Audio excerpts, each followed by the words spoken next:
Okey. Ini adalah, awak terbalik lah man tulisan dia. Strawberry panna cotta. Kat mana yang beli ni? My News Kak Yana lah beli tadi. Okey. Dia macam puding. Puding strawberry. Kita kena masak dulu. Uish, asal gelap? Oh. Kita kena masak dulu. Okey.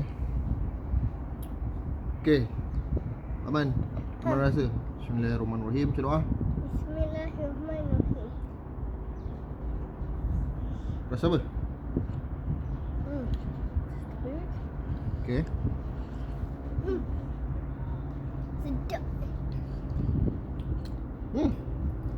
Apa? Apa? Macam susu. Kita tahu apa? Macam susu. Ni puding sebenarnya. Tahu puding? Jelly.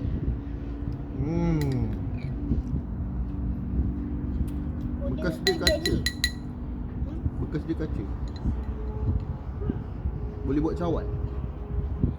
Tak lihat? Tak.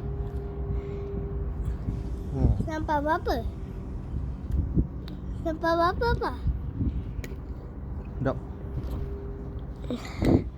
Sampah berapa? Apa?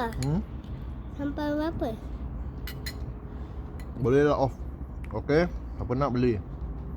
Dekat mana? Dekat mana yang ni? Mama? Kat mana? IKEA. IKEA.